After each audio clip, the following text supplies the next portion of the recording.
a lot of people in the world have weird freaking eating habits. And I already know a popular viewer of the show, someone who keeps up a lot, just knows where this is going. I see you coming for a sneak attack. You can't have it before I have it. Don't even try. He's gonna paw at me and he's gonna be like, "Oh, please, Daddy, please give me some milk." Meow. But one of my friends ate pizza rolls. Frozen pizza rolls. Totino's. What the hell was he smoking? I don't know. But it happened. And then it gets weirder when he dipped them in sour cream. That is where it got really weird for me. Like freaking raw pizza rolls, cold pizza. I guess it kind of works. But you're going to go ahead and add the sour cream. It's just... Boy, you know who you are and you're still weird, okay? It's just still weird to me. And you're just like, it's normal. It's a normal thing. No, it's not. It's not a normal thing. Freaking... Anybody else out there want to comment down below and be like, "Oh yeah, frozen pizza rolls, those are fine." Because he could use a friend. Well, that's like, "Hey, I'm here for you." But like for me, my weirdest thing, I feel it's weird, but yet a lot of other people do it, is sugar and cottage cheese. Like if you take cottage cheese and you just add a little bit of sweet to it, it's good taste. But it is still weird to me. Some people do pepper, and I've tried that.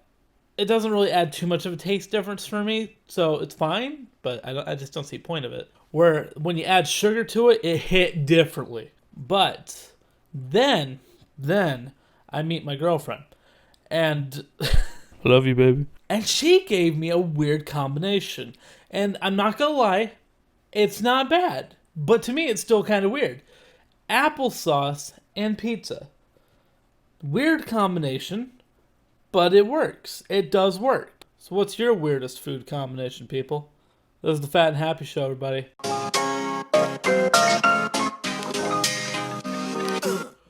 Welcome back to another episode. Come on in, take off your pants, and let's have ourselves a bowl of cereal with my little man over here. Captain Crunch Day. Had a rough day. Had a really rough day.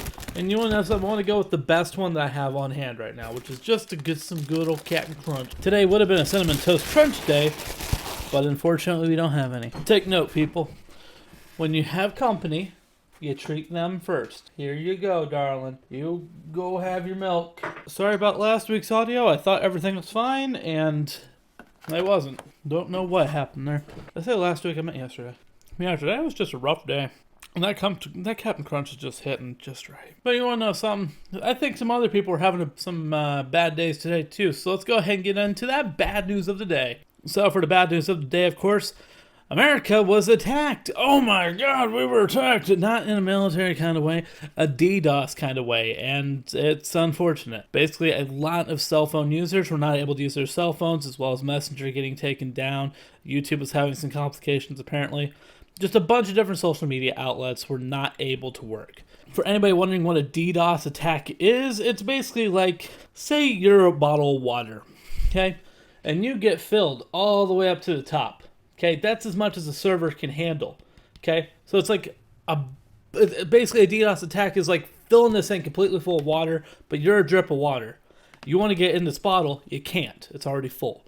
So that's what it is. It's a bunch of empty signals taking up slots so you can't get in. Basically, filling up a server to the point where it can't operate normally is what a DDoS is. In just very simple terms. Who did the DDoS attack?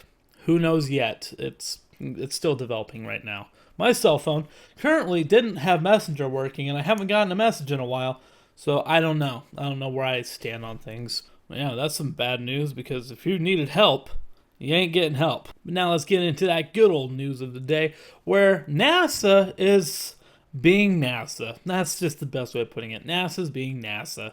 So you know how we got our 4 states of matter. We got gas, we got solid, we got liquid, and then we got plasma. And like in college, a lot of people didn't consider plasma to be a valid thing just because it was something that we weren't going to be working with.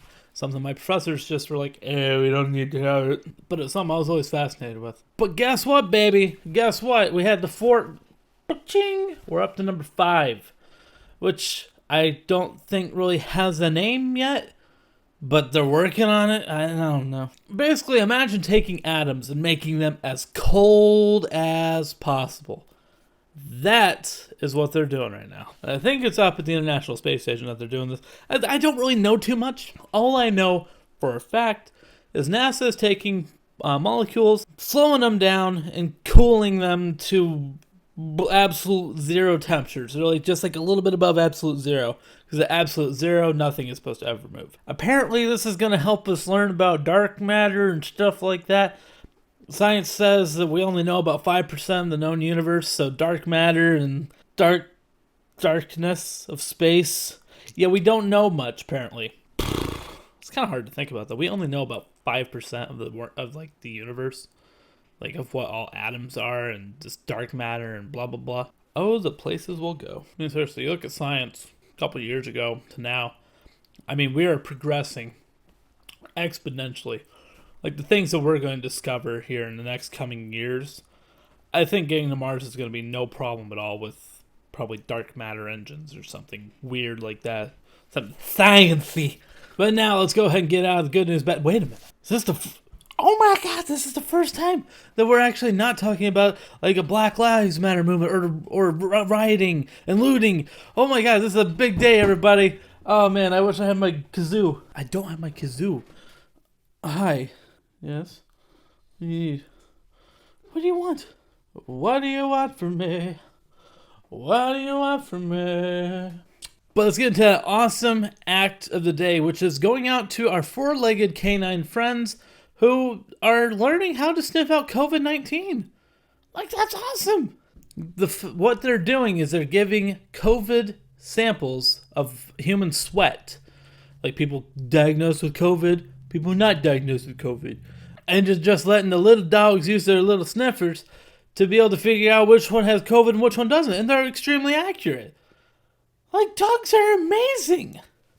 I love cats to death, but they just like licking themselves.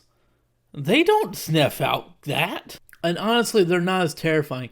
Can you imagine, like, you get pulled over and they, like, think you might have some marijuana in the car and they're like, call in the cat. Yeah, you're going to be like, yeah, call in the cat. Where if they're like, all right, call in the dog, you're like, ah, god dang it, the dog's going to scratch up the car. But yeah, that's absolutely awesome, though. And hopefully this will be a way that we can get COVID-19 figured out a little bit faster instead of having to freaking have the blood shoved in the back of the nose and you're just like, oh, because no one wants that. No one wants a freaking huge, long Q-tip going to the back of your throat, scratching it and being like, all right, let's get a second one in there. So I think they do it twice. But, can't you just, like, draw some blood or something? All right, so let's go ahead and get out of that awesome act of the day. And let's get on to, my personal favorite, the dad joke of the day. Did you know that the fattest knight at King Arthur's round table was circumference? Are you circumference? He acquired a size by eating too much pie. 3.14 pies. Circle math humor. It's so stupid. I had never heard that one. It's so stupid, but it's a good one. It's really good. It's a good one. I like that one. And now with the dad joke out of the way, it's time to get onto the pet photo of the day, which goes out to Thor, which absolutely cute and adorable little puppy. But that photo is old, and apparently Thor is more of a mighty Thor rather than a little baby puppy Thor. So if I get a picture updated of Big Thor, I'll be sure to have a Big Thor featured as well, just so we can have like a little bit of an update. But this was actually one of our best golfers in high school, Jordan. But absolutely miss you, bro. A very, very cute puppy. And of course, it is time for the 2 cents moment of the day. Now is the part of the show where Kyle gives his 2 cents. We live in a world where a lot of people don't like taking the blame. And why would you?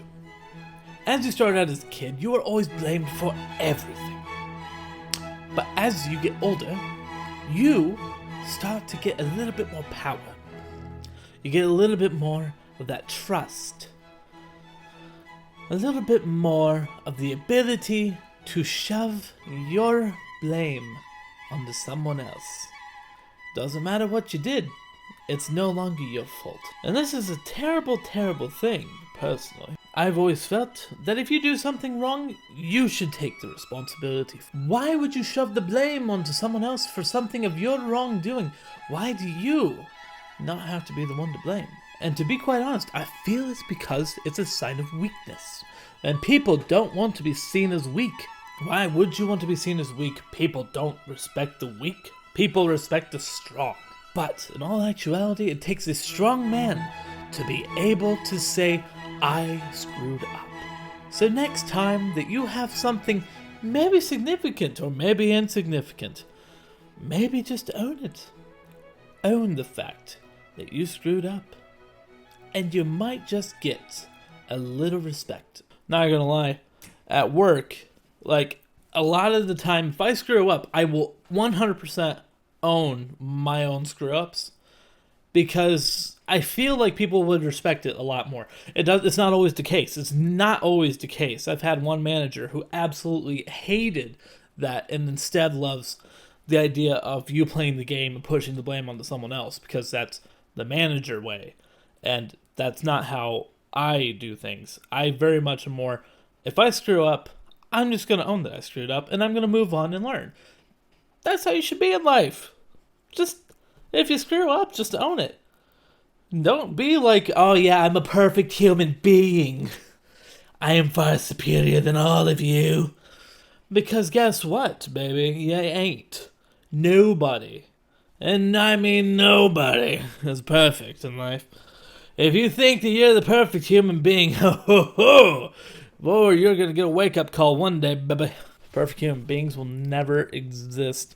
The only way that you could ever be seen as perfect is if you're a freaking robot programmed to be perfect. But perfection will never, ever exist. But with that, that's going to do it for this episode of the Fat and Happy Show, everybody. Hopefully you guys got a little fatter and happier with me, and I will see you guys back here tomorrow for Wednesday's Weird Show. A good night.